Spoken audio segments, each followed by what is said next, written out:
Day 142 of 365, and I started a new book today, Disruptive Thinking by T.D. Jakes. And I follow T.D. Quite a bit on different platforms. I like what he says. I like how he says it. I like how he speaks. I like his message in general.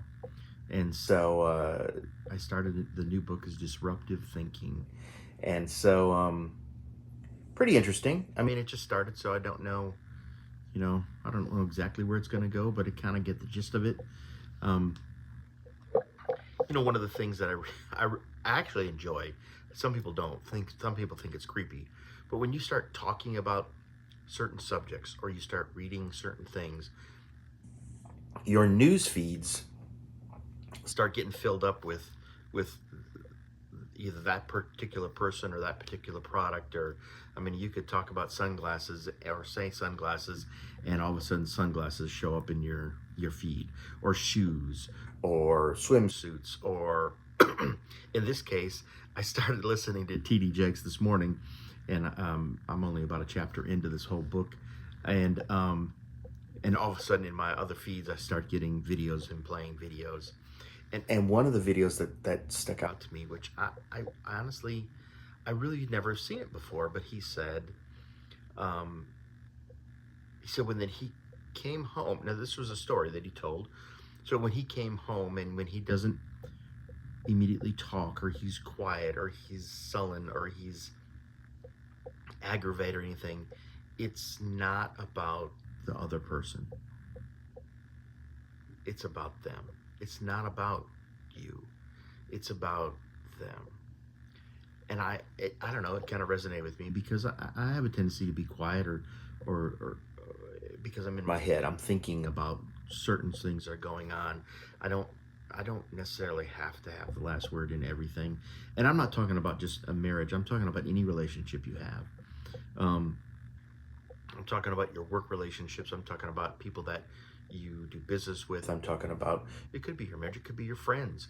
That you don't have to have the last word, and it's not always about you why you're acting a certain way. But he did say, he said what you need to do is just to love them, is to give them the grace to love the broken person.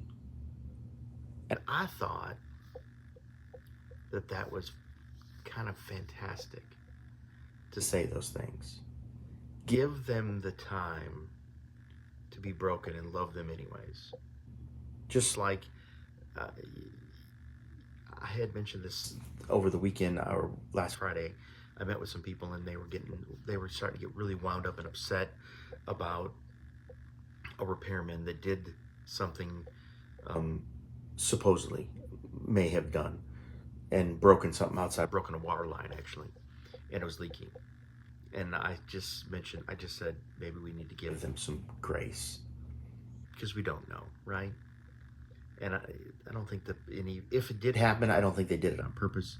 Could have been an accident. Maybe they didn't realize they did it. I don't know.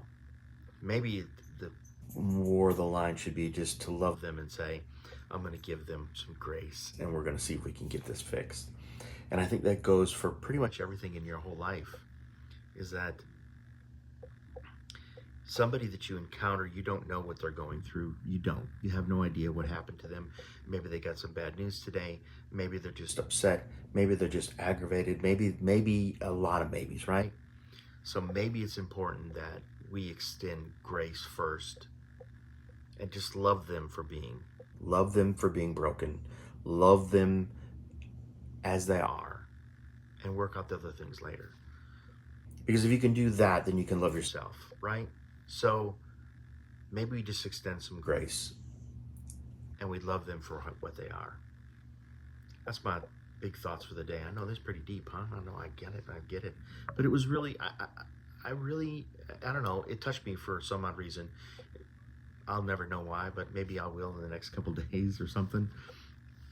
But somebody's sending me a message, clearly. So that's my big message for the day. Man, I hope you had a fantastic day today. I had a good day today. I really did. It was a beautiful day outside, and Lots and lots of activities going on. Merry Christmas to everybody. I hope you have a fantastic rest of your evening, and I hope tomorrow brings you much joy and happiness. And I will see everybody again tomorrow. Remember, love them for who they are.